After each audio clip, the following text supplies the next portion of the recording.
環球大戰線深入世界最前線，全球各地的觀眾朋友，大家好，我是葉思密。今天節目的大主題，我們會來關心川普最後一搏，點名他說要轟搞山哦。另外一頭，伊朗的方面全面開炸，他這一次鎖定的地點是在亞馬遜，在中東的地區哦，怒嗆他接下來還會毀滅整個中東地區。另外一方面，現在荷姆茲海峽再加上紅海前行來鎖喉，全球的能源命脈被鎖住，中東是否戰火全面失控？今天就這些議題，我們一起做深入的剖析。先歡迎在場來賓，首先歡迎台大哲學系教授苑舉正苑老師。思密好，各位觀眾朋友，大家好。台北市議員侯漢廷議員。主持人好，大家好。資深媒體人彭華幹哥。思密好，大家好。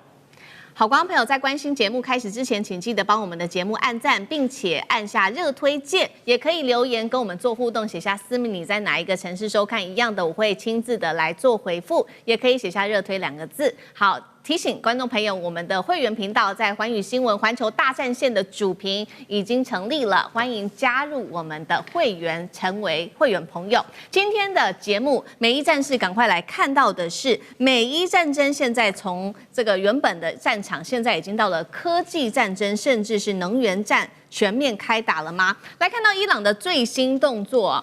他這邊呢，伊斯蘭革命衛隊這一次展開了這個是納斯爾2的第24波的報復行動，瞄準的不是美軍基地，這次是瞄準美國的科技霸權，也就是亞馬遜 AWS80的資料中心。伊朗宣稱呢，他現在所有鎖定的目標都已經完全的把它給摧毀了。專家也做警告，如果伊朗宣稱屬實的話，代表接下來波灣的國家的，包括這些從雲端服務一直到電話網絡，甚至是銀行相關的這一些應用程式，都可能因此受到波及。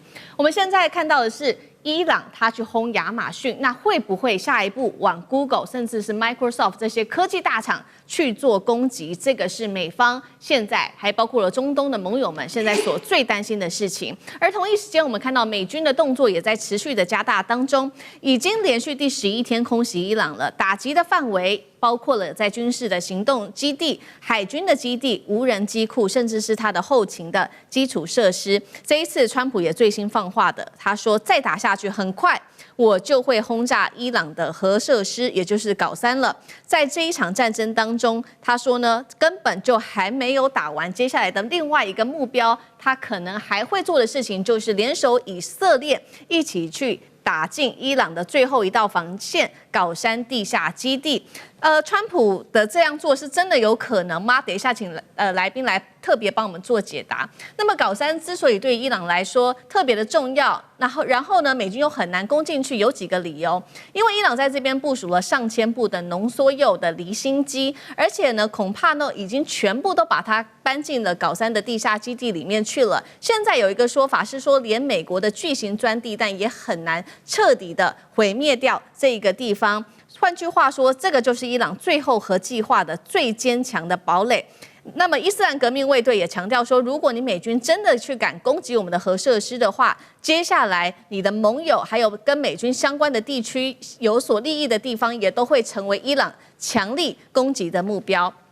重點來了，美國另外害怕的事情還有伊朗這背後是不是有其他國家在軍事上面特別做援助？來自於美國的戰爭部長特別的說法，他認為這背後還有中國大陸跟俄羅斯的幫忙。他特別提到了在這2個國家提供的是不同程度上面的援助。首先，中國大陸會提供防空系統，那麼俄羅斯他這一次在俄烏戰爭當中學會了無人機的實戰經驗，恐怕也會把這些經驗提供給伊朗。這是來自於赫格塞斯的最新說法。今天節目一開始，先請教漢廷怎麼看了伊朗這次的打法？打的是亞馬遜資料中心在中東的地區，是警告美國，伊朗說的報復都是玩真的嗎？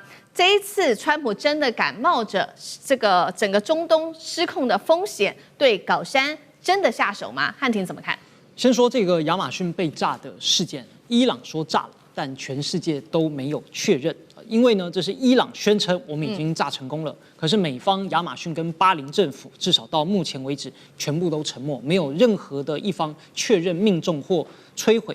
巴林的國防軍說，我們防空系統攔截了很多來自伊朗的空中目標，但他也沒有說這個數據中心已經遭到破壞。而且我查了，有趣的是，這家數據中心在今年3月1日就已經被伊朗的無人機打過了，當時就已經斷電起火，亞馬遜把客人都牽走，所以那邊已經是一個空場。這好像也沒什麼人在裡面，因此伊朗這枚導彈如果再丟過去，然後又說完全摧毀，好像只是一個形式上稍微來造勢，但他也不完全是在做虛張聲勢。畢竟在3月底，伊朗就已經宣稱了啊，蘋果啦、英偉達啦、特斯拉、微軟、谷歌一大堆的這些18家的美國科技巨頭在中東的相關設施，伊朗都要把它列為合法的打擊目標。那為什麼呢？我覺得它這個報復性是真的嗎？大概3分真7分假。第一，他要把戰爭的成本具體的、可視化的給老百姓看。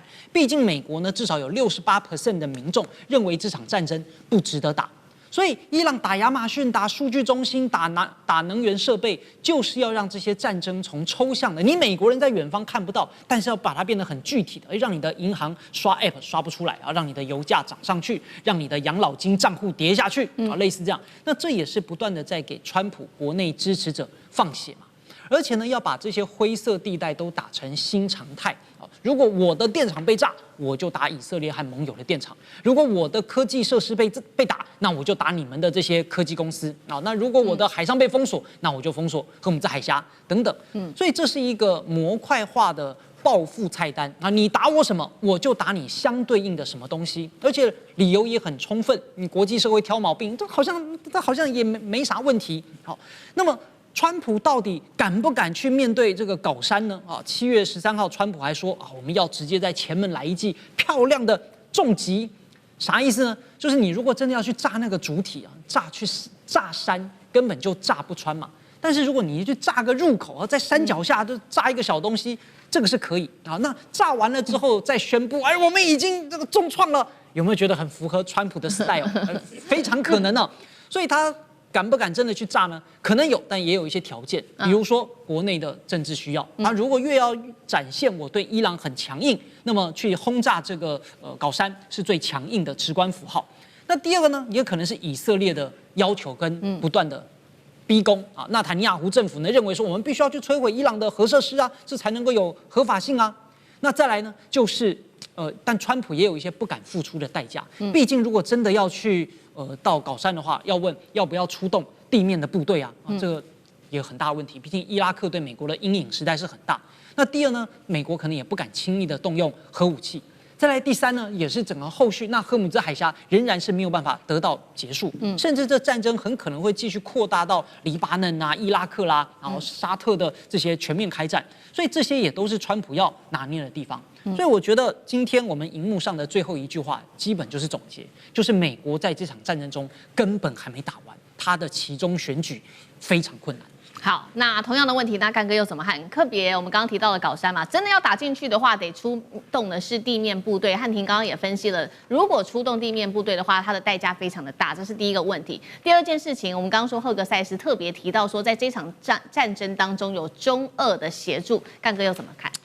其實上次我們就已經有提到了，就是說你今天摧毀了，上次我們是在伊斯法罕啊跟福爾多啊。等等這些地方的核設施，可是這次他移到稿山之後，我講一句實在話，他不會再重蹈覆轍。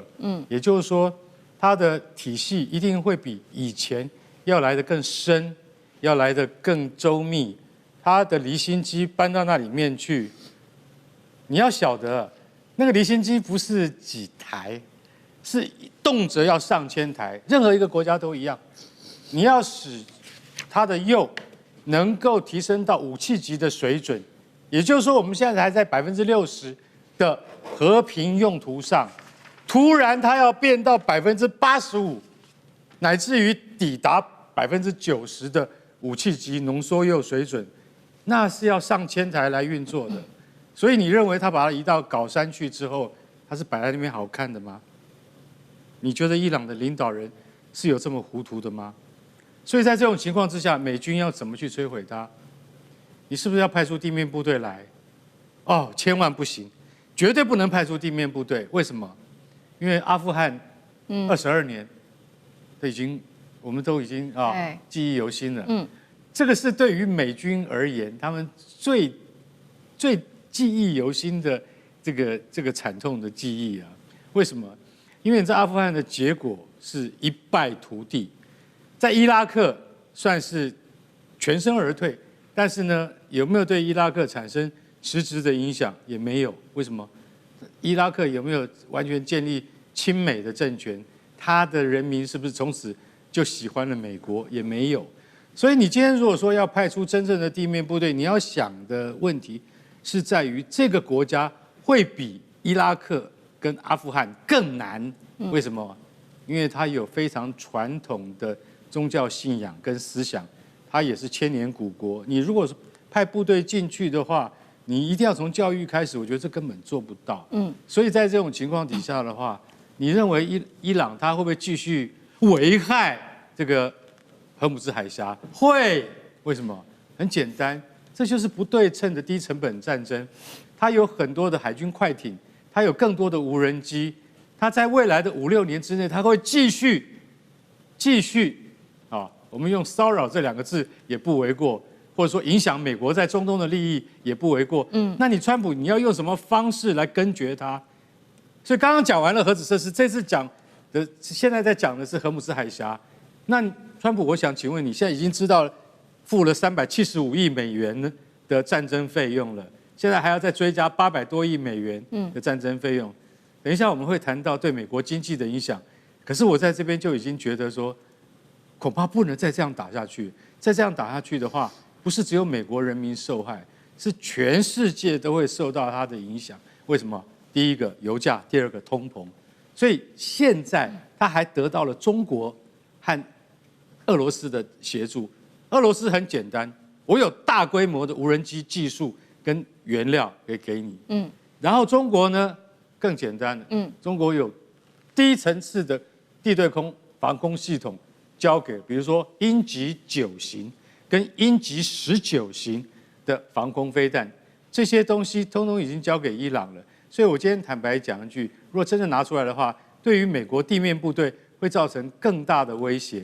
所以在這個情況底下，這個戰爭還沒有打完，而且必須繼續打下去。對，現在在戰爭繼續打下去的期間，剛剛如干哥幫我們提到，這一次美國最新又說呢，要再追加有關於戰爭它所需要的錢，所以現在最新追加的預算是376億美元，國會真的可能撥款嗎？等一下，韻老師來幫我們看。赫格塞斯也說了，確實啦，現在碰到的狀況是，美國的戰爭成本已經達到375億美元了，這個數字比先前公布的嚇死人了，高出了90億美元。如果說新一批的這一筆費用800多億不能到位的話，接下來包括了美軍的訓練跟未來部署都會直接受到影響。那麼現在戰爭成本也等於說不能再蓋牌了，也等於是攤開來在這個陽光下給大家檢視了。包括昨天我們特別提到的美軍傷亡的資訊，現在也都是整個攤開來被外界來特別做檢視。另外有關於能源命脈2個海峽，包括第一個荷姆茲海峽，第二個紅海的狀況也來看，伊朗現在使用的叫做前行攻勢。荷姆茲海峽遭到不明的一個飛行物擊中，全體的船員被迫棄船逃生，這是來自於英國最新的一個證實。另外，胡塞組織持續的封鎖在紅海這邊，對沙烏地阿拉伯最新實施的海上封鎖，已經造成4艘沙烏地阿拉伯的原油的油輪在21號趕快掉頭改道，等於說2個海峽被封，現在全球的石油能源命脈都掌握在包括了這個伊朗跟胡塞組織的手中。韻老師怎麼看接下來的影響？這個剛剛講到3個方面消息，可以說是目前世界上最重要的3個消息。第一個的話呢，就是這是海格塞斯啊，美國的戰爭部長第一次到這個國會去，就這個 Capitol Hill 裡面去開會的時候，跟他這個參議員呢，就是要錢發生了激烈的爭執。他要錢，我跟大家詳細報告一下，他要的是876億美元。其中的話呢，有670億美元是為了這一次美伊之間的戰爭。然後呢，他呢到目前為止呢，他已經講說我們已經打了用多少錢？原来五角大廈第一次公布的是290億美元，結果他現在增加提升了86，變成376億美元。那大家都覺得說你拿了錢簡直當流水一樣亂花，對不對？那所以說這裡面第一個消息就是說，美國打仗完全是靠錢，然後現在這個錢的話呢，有一點腐爛，那另外還不要講說它的明年的軍事預算是1.5兆。1.5萬美元，這個是第一個消息。這個消息其實講起來，如果沒有錢的話，美國打了這場，就我活這麼大，有史以來見過最荒唐的一場戰爭了。